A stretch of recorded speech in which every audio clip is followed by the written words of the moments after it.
YouTube channel learn with Jyotsna. आज की इस क्लास में हम लोग वुड डिस्पैच नाम के जो एक व्यक्ति हैं जिन्होंने शिक्षा के क्षेत्र में काफ़ी कुछ किया है, उनके बारे में आज हम लोग इस वीडियो में पढ़ेंगे। तो इस वीडियो में हम लोग वुड डिस्पैच का जो घोषणा पत्र है उसके बारे में हम लोग पढ़ने वाले हैं। जैसे भारतीय शिक्षा का यानी मैग्ना कार्टा भी कहा जाता है, भारतीय शिक्षा का मैग्ना कार्टा भी कहा जाता है। तो आइए अध्ययन करते हैं इसके बारे में। सर चार्ल्स वुड के निर्देशन में 19 जुलाई 1854 को जिस 100 अनुच्छेद वाले प्रेषण को तैयार किया गया था उसे ही वुड का घोषणा पत्र कहा जाता है। तो 100 कुछ इसमें आर्टिकल्स दिए हुए थे और ये कब हुआ था? सर चार्ल्स वुड के निर्देशन में ये हुआ था, इसीलिए इसे वुड का घोषणा पत्र कहते हैं। तो ये हुआ कब था? 19 जुलाई 1854 यानी 19 जुलाई 1854 में। तो इस घोषणा पत्र में और क्या क्या है आइए जानते हैं। इस प्रेषण घोषणा पत्र को भारत में अंग्रेजी शिक्षा का मैग्ना कार्टा कहा जाता है। इसको अंग्रेजी शिक्षा का मैग्ना कार्टा कहा जाता है। इसके बाद वुड के घोषणा पत्र के क्या उद्देश्य क्या क्या थे? आखिर ये घोषणा पत्र क्यों लाया गया? भारत में यूरोपीय ज्ञान यानी मान लीजिए जो इंग्लिश एजुकेशन है, यूरोपियन कंट्री का जो ज्ञान है उसे भारत में लाया जाए, यानी भारत की कल्चर्स है, जो भारत की जो अपनी एक संस्कृति है उसकी प्लेस पे फॉरेन कंट्री की कल्चर्स को लाया जाए। अंग्रेजी शिक्षा में दक्ष व्यक्तियों को प्रशासन में कर्मचारी, यानी मान लीजिए जो व्यक्ति इंग्लिश में परफेक्ट है, जिसे सेकंड लैंग्वेज हम कह सकते हैं, इंग्लिश की नॉलेज है, वो उस व्यक्ति को गवर्नमेंट एम्प्लॉय बनाया जाए, उस व्यक्ति को ही यानी कि हम कह सकते हैं कि शिक्षा के लिए नियुक्त किया जाए। तो ये कुछ था। और ये थर्ड जो देख लेते हैं पॉइंट, उच्च शिक्षा का माध्यम अंग्रेजी, यानी हायर एजुकेशन हो वो भी किस में हो? इंग्लिश में। तो ओवरऑल हम यहाँ से कंक्लूजन निकाल पा रहे हैं कि इन्होंने किसको सपोर्ट किया? फॉरेन कंट्रीज़ को, वहाँ की एजुकेशन जिसको इंग्लिश में, इंग्लिश को इन्होंने मोटिवेट किया। और हमारी जो मदर टंग जिसको हम हिंदी बोलते हैं उसे इन्होंने उच्च स्थान नहीं दिया, उसे गौण स्थान दिया। तो अंग्रेजी भाषा और साहित्य की शिक्षा द्वारा भारतीय लोगों में इंग्लैंड में बनी वस्तुओं का खपत बढ़ाया जाना। अंग्रेजी भाषा और साहित्य की शिक्षा द्वारा भारतीय लोगों में इंग्लैंड में बनी वस्तुओं का, यानी इंग्लैंड में जो चीज़ें बनाई जा रही हैं उनको ज़्यादा प्रमोट करिए, यानी कह सकते हैं कि यूरोपियन कंट्री को ज़्यादा प्रमोट किया और भारत की जो अपनी कला है, सभ्यता है, संस्कृति है, उसको दबाने की कोशिश की गई। अब इसमें क्या रिकमेंडेशंस क्या थी वो भी देख लेते हैं। इस घोषणा पत्र की जो रिकमेंडेशन थी उनको हम देखते हैं।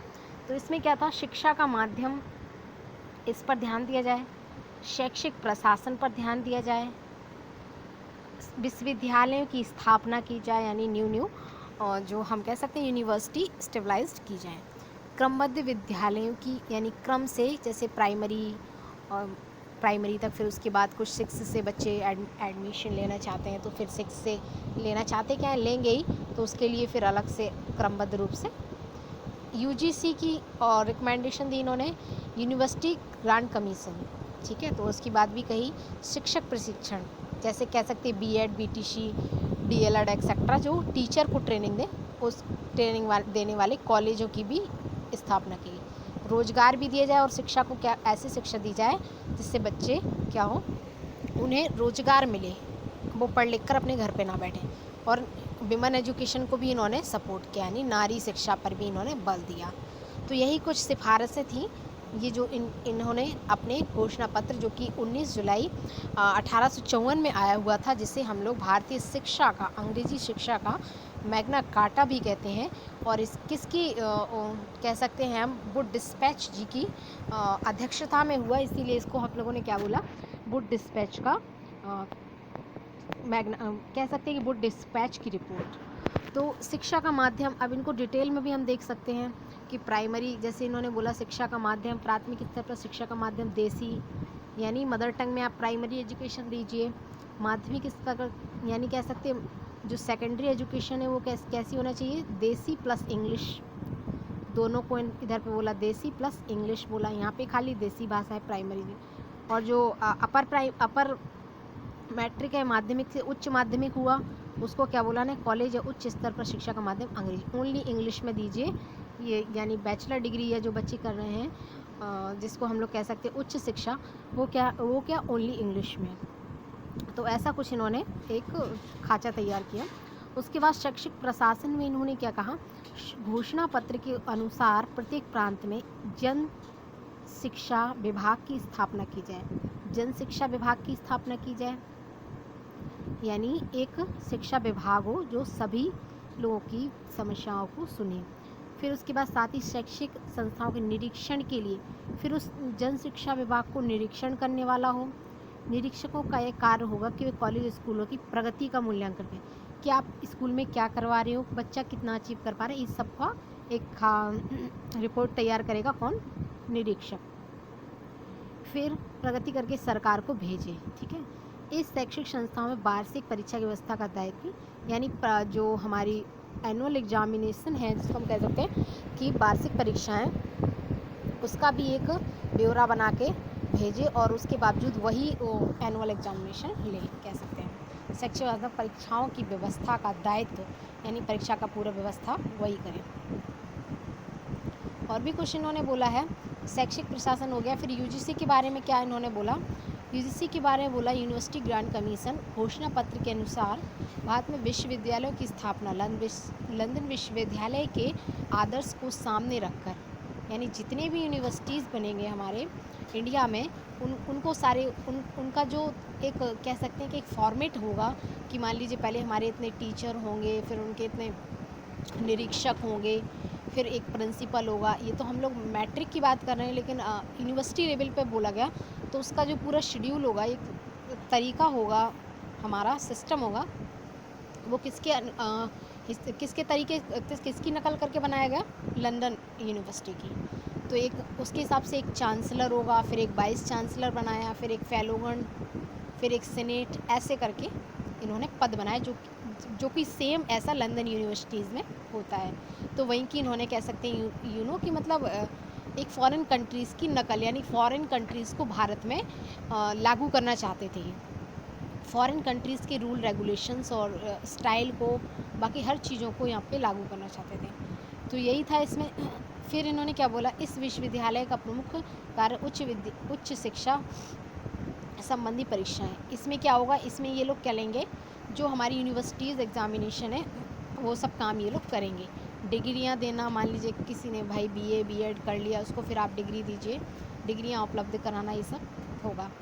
अब इन सिफारिशों के आधार पर ही बाद में, अब ये सब जब सिफारिशें हो गई, इन्होंने जब लंदन यूनिवर्सिटी को कॉपी कर लिया कि भाई हमें ऐसा ऐसा सब कुछ सिस्टम चलाना है, उसके बाद इन्होंने कलकत्ता, बम्बई और मद्रास में आधुनिक प्रकार के 3 विश्वविद्यालयों की स्थापना, यानी पहले इन्होंने समझ लिया सिस्टम, फिर उन्होंने कुछ 3 विश्वविद्यालय की स्थापना की। कौन कौन सी, जो कि हमारे कलकत्ता, बम्बई और मद्रास यूनिवर्सिटीज़ इन्होंने स्टेबलाइज की।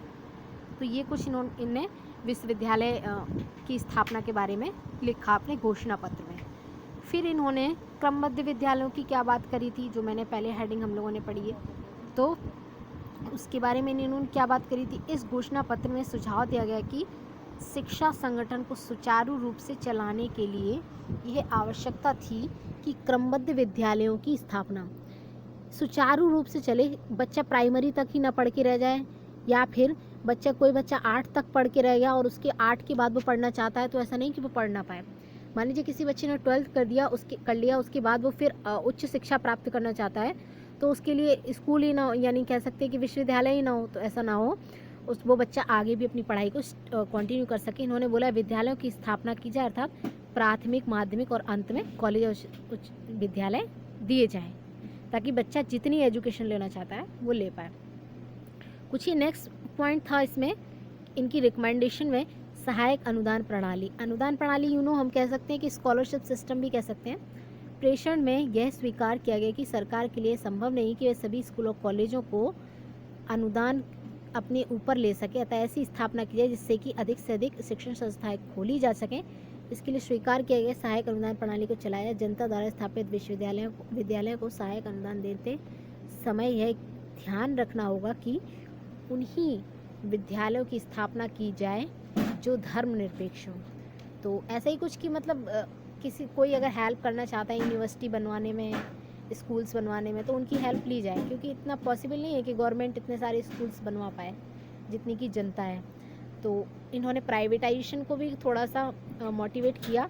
इसके बाद ही इन्होंने बोला कि और जितने भी स्कूल हों वो क्या हो, धर्मनिरपेक्ष हों। तो स्टूडेंट्स यहाँ पे धर्मनिरपेक्ष से मतलब है कि सभी धर्मों का सम्मान करने वाला हो। ऐसा नहीं है कि उस स्कूल में पर्टिकुलर एक ही धर्म के लोग शिक्षा ग्रहण कर सकते हैं, ये एक ही धर्म के लोगों को शिक्षा दी जाएगी, या उन्हीं को वहाँ पे सारे अधिकार होंगे और सारी सुविधाएं दी जाएंगी। ऐसा नहीं, सभी धर्मों को समान रूप से, सभी धर्म के लोगों को बराबर समान रूप से शिक्षा पाने का अधिकार होगा, और सभी नियम सभी के लिए होंगे और सभी सुविधाएं सभी के लिए होंगी। तो ऐसा इन्होंने बोला। तो ये कुछ इनकी ये रिकमेंडेशंस थी जो कि हम लोगों ने अभी पढ़ी हैं। आगे देखते हैं। अब ये आगे कुछ दो और यहाँ पे इन्होंने बताई हुई है रिकमेंडेशंस। शिक्षण प्रशिक्षण, जैसे हम लोगों ने बताया था कि टीचर को ट्रेनिंग दीजिए, टीचर ट्रेन नहीं है तो शिक्षा प्रणाली कहीं ना कहीं गर्त में जा रही है। आजकल आप लोग देख रहे हो कि कितने लोग पढ़े लिखे हैं बट फिर भी वो बेरोजगार हैं। It is a very huge problem for the Indian government. मान सकते कि इंडिया के लिए बहुत बड़ी समस्या है कि लोग पढ़े लिखे और शिक्षा ग्रहण करने के बावजूद 30-30 साल तक शिक्षा ग्रहण करने के बावजूद भी बेरोजगार हैं। तो ये हमारे इंडियन एजुकेशन की एक बहुत बड़ी क्रिटिसिज्म है, कह सकते हैं हम, एक बहुत बड़ी दुविधा और असामंजस्य है कि अभाव यहाँ पे क्या है। इसलिए इन्होंने क्या बोला, टीचर को ट्रेंड करो, इस पे बल दिया। ठीक है, अब ये शिक्षा और रोजगार की भी बात फिर इन्होंने कर रखी है। इसमें इन्होंने बोला है रोजगार, शिक्षा के प्रति लोगों को आकृष्ट करने के लिए शिक्षा को रोजगार से जोड़ने का, यानी बच्चे पढ़ें तो इसके लिए उनको क्या करना चाहिए, इसके लिए उन्होंने ऐसे कुछ ट्रेनिंग दी ताकि जिससे मतलब उन्हें आगे चल के कोई बिजनेस भी मिल पाए, यानी वो आगे चल के कुछ कर पाए, पढ़ लिख के घर में ना बैठें, ऐसा करने के लिए।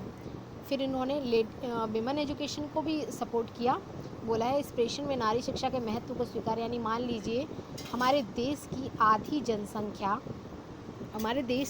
जनसंख्या यानी वो बेकार रहेगी, यानी वो हमारी कह सकते हैं हम जनशक्ति जो है हमारी, तो जन संपदा है जो हमारी, वो बेकार थोड़ी ना जाएगी। ठीक है, तो उन्होंने बोला विमेंस घर में ही थोड़ी ना बैठी नहीं, तो उनके लिए भी, विमेंस के लिए भी कुछ ऐसे कीजिए कि वो भी घर में ना बैठी रहें, वो भी पुरुषों का सहयोग करें पैसे अर्न करने में। तो यह स्पष्ट रूप से माना गया कि नारी शिक्षा के प्रचार और प्रसार से जन सामान्य की शिक्षा का स्तर संतोषजनक होगा, यानी पूरा लेवल बराबरी पे आ जाएगा। मान लीजिए पुरुषों की सोच अच्छी है और महिलाओं की सोच अच्छी नहीं है, तो कहीं ना कहीं वो एक प्रॉब्लम है। हमारा पूरा समाज कह सकते हैं कि शिक्षित नहीं हो पाएगा, और स्त्रियों का बहुत बड़ा योगदान है समाज निर्माण में और शिक्षा को प्रमोट करने में। तो यही थी आज की क्लास। इसमें कुछ हमने डिस्कस किया है वुड डिस्पैच की घोषणा पत्र को, जो चार्ल्स वुड डिस्पैच थे। बताना चाहूँगी कि इन्होंने कब दी, अपनी रिपोर्ट दी थी, जिससे हम कह सकते हैं कि 19 जुलाई 1954 को इन्होंने अपनी रिपोर्ट दी थी। और इस रिपोर्ट में इन्होंने क्या बताया था, इस रिपोर्ट में इन्होंने कुछ शिक्षा के बारे में अपनी राह रखी थी। तो कुछ 100 लोगों की इनकी एक कमेटी बनी हुई थी, यानी इन्होंने अपनी एक रिपोर्ट 100 लोगों के सहायता से तैयार की थी, और इसे हम लोगों ने भारतीय शिक्षा, अंग्रेजी शिक्षा का मैग्ना कार्टा कहा। तो thank you guys, thank you for watching. Like, subscribe and share करना बिल्कुल ना भूलें, और please do your comment, and thanks for watching. Bye bye, take care.